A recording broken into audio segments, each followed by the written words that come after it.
Gandang araw. Ngayong araw na to, kasi may patrabaho tayo. Ngayon magluluto tayo ng pananghalian natin yung ulam. Ang lulutuin natin ay tulingan. Ginataang tulingan. Ayan na nga. Tinugasan ko na nga yung isda. Siyempre, prepare natin para malinis siya. Habang hinugasan ko, ayan.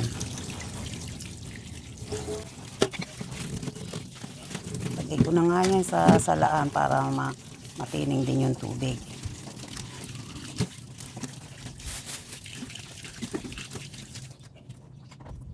Tapos naman yan ay pagka-prepare natin yan, isda na yan. Ito naman ang kanyang mga sahog, luya, sibuyas, bawang. At hiniwa-hiwa ko na nga yan siyempre para i-prepare na nga natin kasi ipapaksiw muna natin ang isda. Kaya yan mga yan, sahog na yan ang kailangan natin ilagay. Habang hinihiwa ko nga yan, ay minamadali ko na nga. May mga trabahador pa tayo nagtatanghalian.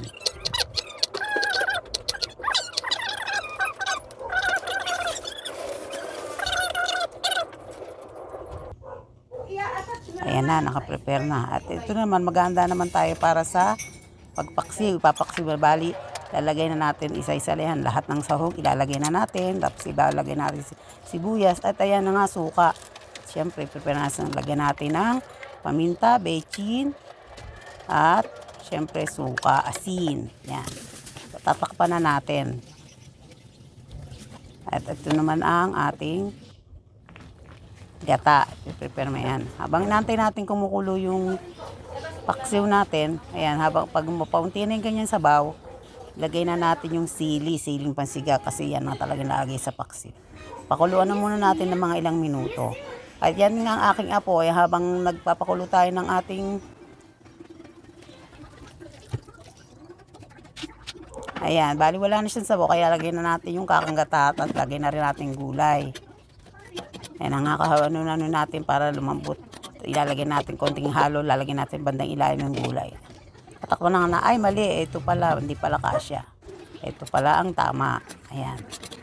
Ayan, habang nga yan. Halo-haluin natin.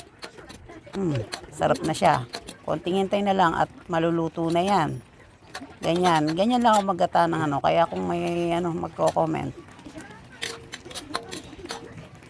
turuan nyo ako kung anong mas magandang pagluluto. Pero para sa akin, okay na yan. Masarap na yan.